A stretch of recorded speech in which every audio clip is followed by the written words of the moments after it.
Hi everyone and welcome to this session at Con42. I am Divya Darshna and I'm thrilled to be a part of this incredible event. A big thank you to Con42 for organizing this and to all of you for tuning in. Even though we are not in the same room, I'm excited to share some valuable insights with you today. So I'm an open source contributor at Gopher. Gopher is a Golang framework for accelerated microservice development in Golang.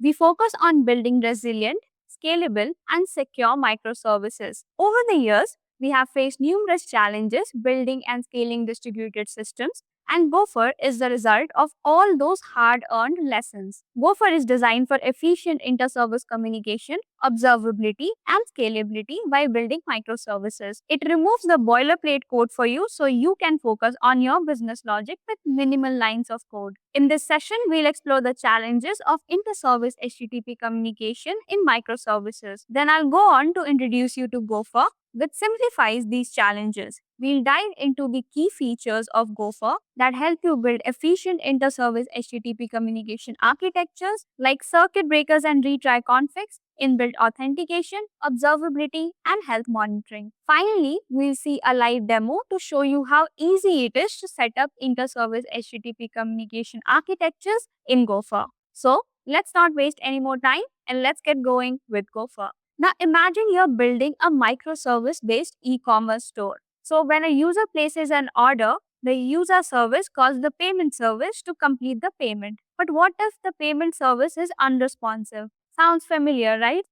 This is one of the many challenges that can arise while inter-service communications in microservices. In today's world of distributed systems, microservices are the backbone of modern applications because they allow us to build scalable, modular, and maintainable systems. But one of the most critical aspects of microservices is how they communicate with each other. HTTP is the de facto protocol for this communication, but it is not without its own challenges. For example, every time one service reaches out to another, it can face potential hurdles like latency issues, security breaches, or unexpected failures. So let's break down these challenges and discuss about them in detail. When we talk about latency, when services communicate over HTTP, every call adds latency. So if one service is slow, it can create a domino effect slowing down the entire system. Even a minor delay in one service can ripple through the system, leading to significant performance bottlenecks. But when we talk about failures in microservices, well, no system is immune to failures. Be it hardware issues, unexpected spikes in traffic, or simple misconfigurations, failures are inevitable. When one service fails to respond as expected, it doesn't just affect that one component but has the potential to have a cascading effect into broader system-wide issues. When we talk about security, with inter-service communications actually happening over potentially unsecured networks, each HTTP call becomes a point of vulnerability. Ensuring robust authentication and secure data transmission is paramount. If a service's security is compromised, it could lead to unauthorized access, data breaches, or even further exploitation of other services in the network. Last but not the least, it is also very important to tackle observability, as without proper monitoring, diagnosing issues becomes a guessing game, delaying resolution and increasing the downtime of your services. So these challenges aren't just technical, they are business critical. A single outage can cost millions and a security breach can damage your entire reputation. That's why it's not enough to just write code that works. We need to build systems that are efficient, resilient, secure, and observable. And that's where Gopher comes in, a framework that is designed to tackle these challenges head on, making inter-service communication not just manageable but effortless. Because with Gopher, you don't just get a framework, but you get an entire toolkit that empowers you to focus on building features and not start again with writing the whole boilerplate. Whether it is preventing cascading failures with smart circuit breakers, securing every call with robust authentication, or ensuring that your services stay healthy and monitored, Gopher does it all under one roof. And because it is modular, you only use what you actually need. And since Gopher is open source, it has evolved with its community to stay at its cutting edge with resilient system design. So let's dive deeper into its key features that make it an efficient choice for inter-service communications in microservices. In this section, we'll be discussing few of the Gopher's features like circuit breakers and retry configs, inbuilt authentication, observability, as well as health monitoring, which form the pillars of resilient microservices. When we talk about retry configs, well, Gopher allows you to add the number of times the framework must attempt or retry before actually returning an error in case any downstream HTTP service fails. However, calls to remote resources and services can fail due to temporary issues like slow network connections or timeouts, service unavailability, etc. While transient faults can be mitigated using the retry pattern, there are cases where continual retries are futile, such as severe service failures. In such scenarios, it is crucial for applications to recognize where an operation is unlikely to succeed and handle the failure appropriately rather than persistently retrying. When we're talking about circuit breakers are a design pattern inspired by electrical systems. Just like a circuit breaker stops the flow of electricity during a fault, a software circuit breaker stops the flow of requests to a failing service. This prevents cascading failures and gives the system time to recover. Gopher makes implementing circuit breakers effortless. With just a few lines of configuration, you can set up the threshold and intervals for failing calls. For example, if a service fails more than a specified number of times within a time window, Gopher automatically trips the circuit breaker. Once the service recovers, Gopher resets the breaker, allowing the request to flow again. Next, let's talk about authentication. In a microservices architecture, every HTTP call is a potential security risk. Without proper authentication, unauthorized access can lead to data breaches or even system-wide exploitation. Securing inter-service communication here is non-negotiable. Gopher simplifies authentication with built-in support for multiple methods. Whether it is API keys, basic auth, or OAuth, Gopher integrates these seamlessly into your services. You can configure authentication globally or per service, ensuring that every call is secured by default. Now, we encourage best practice like token-based authentication and OAuth for secure and scalable systems. And we also support custom headers so you can propagate authentication tokens or other metadata across services effortlessly. Next, let's talk about observability. Observability is a de facto in a framework. It is one of the most unique points that Gopher has to offer. Observability comprises of logs, traces, and metrics, which comes by default in everything that Gopher provides. And similar is the case for inter-service HTTP communication, where all the outbound requests are actually properly logged and the traces and metrics are exported to the specified port as well as the tracer URL. We will dive deeper into this in the next section where we see a live demo of actually setting up HTTP services in Gopher. Moving on, if we discuss about health monitoring in distributed systems, we need to know the health of the services all the time. And without proper monitoring, issues can go unnoticed until they escalate into major outages. Gopher provides robust health monitoring out of the box where we can configure the health endpoints for each services and Gopher performs regular health checks on them. It also collects the metrics and logs, giving us the real-time insights into a system's health. Many organizations usually pair these health checks with alerting and dashboards, turning raw data into actionable insights. For example, imagine a service that starts responding slowly. Gopher's health monitoring can help you detect this early, log the issue, and can even trigger alerts. This proactive approach can help you resolve issues before they actually start impacting users. So, all these features, that is, circuit breakers, authentication, observability, and health monitoring, are just the beginning of what Gopher offers. In the next section, we see them in action with a live demo, and you'll get to see how easy it is to build resilient, secure, and observable systems with Gopher. Let's not waste any more time and let's get coding with Gopher. Gopher allows you to register HTTP services at the application level using add HTTP service method.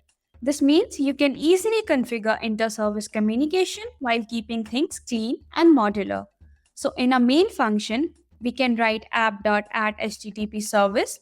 We then give the service name with which we would like to register as well as the service address. Services registered this way are managed automatically by the Gophers container. Once registered, services can be accessed anywhere using the method on Gophers context as ctx.getHTTP service. So, let's define two routes in two different projects. In one of our projects, let's set the HTTP port and matrix port as 8081 and 2020 respectively, and for the other, let's keep it at 8080 and 2121. After setting up our projects, let's define the routes in both of the projects.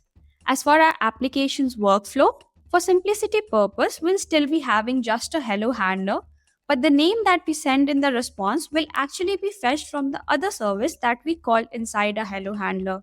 So for the other service, let's go and define the name handler and a hard-coded name, let's say my name, Divya over there.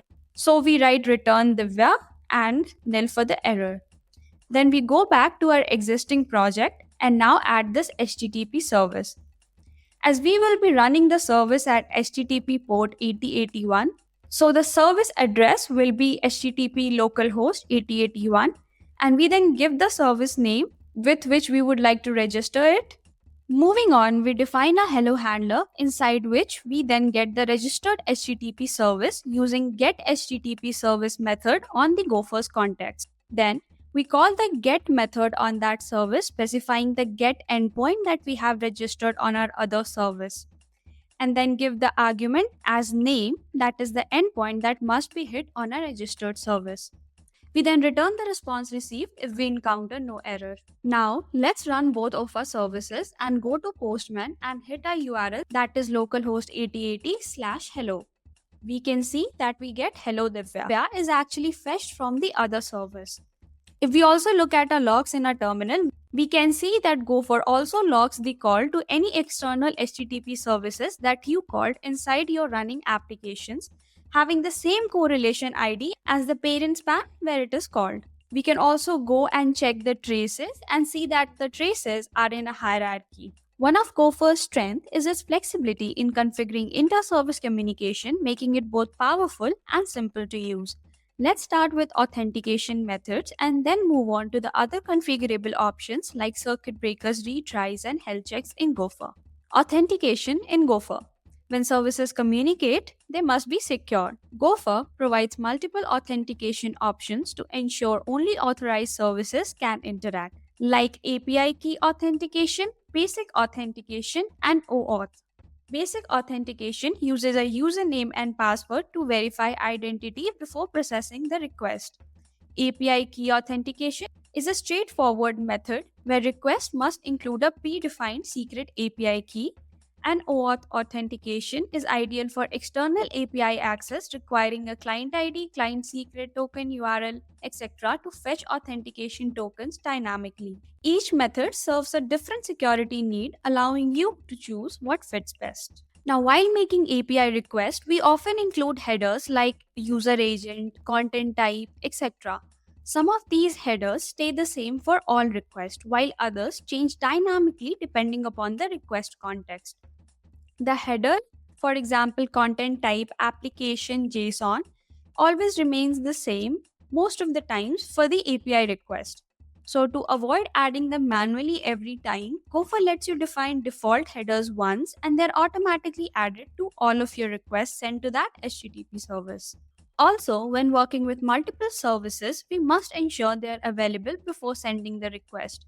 Gopher lets you configure custom health checks that pings a service's health endpoint at regular intervals. If the health check fails, Gopher marks the service as unavailable and stops sending requests. The health check timeout ensures that if a service doesn't respond within a given time, Gopher treats it as down. This prevents long waits and helps detect failures faster. Now, these failures happen due to network delays, temporary outages, or high server load. So instead of failing immediately, we can also configure our HTTP services to automatically retry the request for a specified number of time. For example, if a payment service times out, Gopher allows you to set up a retry config that helps you to retry, for example, up to 5 times before marking it as a failure. This improves reliability by handling temporary issues gracefully. While these retries help with temporary failures, they aren't always the solution.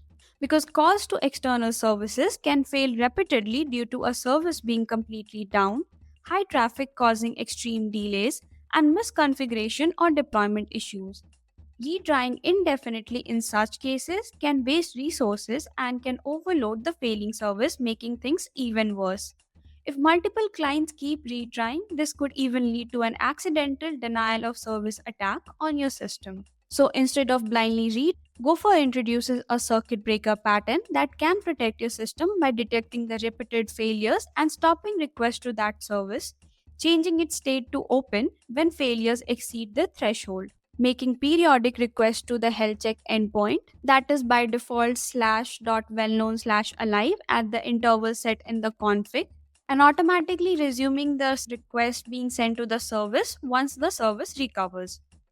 By using this, Gopher ensures your system stays stable without overwhelming failing services. With this, we come to the end of this video. Let's take a moment to recap what we have covered today. We started by exploring the challenges that you usually face in inter-service HD communication, that is latency, failures, and security. We then explored Gopher, which is a framework that is designed to tackle these challenges head-on, and deep dived into its features, that is circuit breaker for resilience, authentication for security, observability and health monitoring. And finally, we saw these features in action in a live demo. So if you are as excited about Gopher as I am, I encourage you to try Gopher in your own projects. Whether you're building a new microservice or enhancing an existing one, Gopher can help you focus on what matters the most. That is delivering value to your users. For more info, check out our documentation at gopher.dev. You can also join our Discord channel for any feedback or design discussions regarding the same. Thank you so much for joining me today. I hope this session can give you a clear understanding of how Gopher can simplify inter-service communication in microservices. If you have any questions or want to learn more, please feel free to visit our website and reach out to our community. Let's continue building resilient, secure, and observable systems together. Thanks for watching and enjoy the rest of Con42.